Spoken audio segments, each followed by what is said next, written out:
আজিতো সঁচাকৈ খুব আনন্দ অনুভৱ কৰিছোঁ আৰু সঁচাকৈ গৌৰৱৰ বিষয়। আজি সন্মানীয় দেশৰ প্ৰধানমন্ত্ৰী নৰেন্দ্ৰ মোদী ডাঙৰীয়া 1300 প্ৰায় 40টা তেখেতে ৰেলৱে ষ্টেচন মডাৰ্ণাইজেশ্যন যি কৰিব লৈছে তাৰে আজি 75খন কমপ্লিট কৰি তেখেতে আজি জলন্ধৰৰ পৰা উদ্বোধন কৰি দি দিলে। তো ইয়াত যে মাজবাৰ হিচাপে আমিও যে এখন পাইছোঁ 75টাৰ ভিতৰত আমি খুবেই সৌভাগ্য বুলি মই অনুভৱ কৰিছোঁ আৰু খুব আনন্দ ফিল কৰিছোঁ। তো যিয়ে নহওক এইটো এটা এতিয়াই ৰেলৱে ষ্টেচন 1909 চনত যিহেতু স্থাপন কৰিছিল, আজি আহি 100 বছৰ পাৰ হৈ গ'ল। আমি এতিয়া সুন্দৰ এটা ষ্টেচন পাবলৈ সক্ষম হ'লোঁ।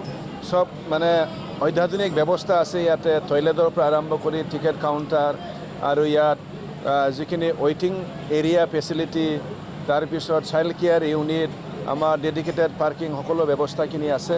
তাৰ কাৰণে মই নিজে এই অঞ্চলৰ বা এই জেগাৰ মানে বিধায়ক হিচাপে মই অত্যন্ত সুখী অনুভৱ কৰিছোঁ। বাকী এনে আমাৰ আজি সন্মানীয় মুখ্যমন্ত্ৰী ডাঙৰীয়া ইয়াত আহিব লগা আছিলে, তেখেতে বিশেষ কাৰণত ইয়ালৈকে নাহিলে।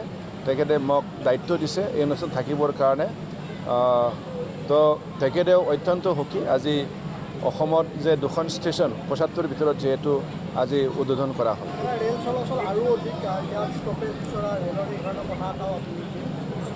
হয়, আমাৰ মাজবাটবাসী ৰাইজৰ দাবী এটা আছে, যিহেতু আগৰ পৰাই দাবীটো আছিল, এতিয়া নতুন সুন্দৰ ষ্টেচন হ'ল আৰু ৰাইজে এতিয়া বেছি মানে আশা কৰিছে যে সকলো ট্ৰেইন যেন যাতে ইয়াত ষ্টপেজ দিয়ে।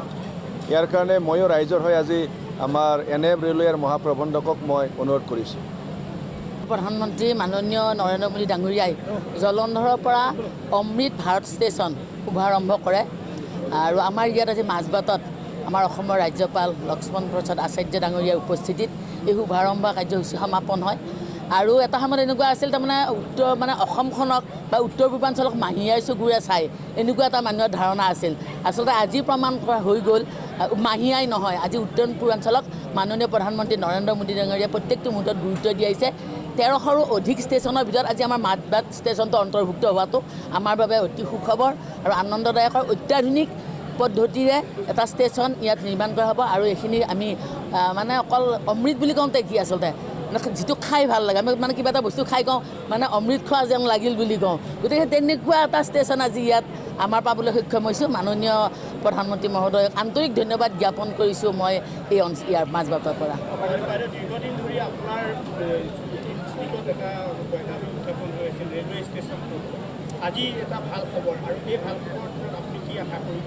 আশা চাওক, মানে মই এটা সময়ত ৰেলৱে বৰ্ডত মেম্বাৰ আছিলোঁ, তেতিয়াও মই এইবিলাক ছাৰ্ভে কৰিছিলোঁ। সমস্যা কিছুমান আছিল, পানী দুনিৰ পৰা আৰম্ভ কৰি ইয়াত জিৰণি কোঠা বা আমাৰ মাতৃবিলাক যিবিলাক শিশু লৈ আহে তেনেকুৱা মানে সুৰক্ষিত হৈ থকাৰ পৰা আৰম্ভ কৰি বিভিন্ন সমস্যা আছিল। আজি সেইখিনি নিশ্চয় সমাধান হ'ব।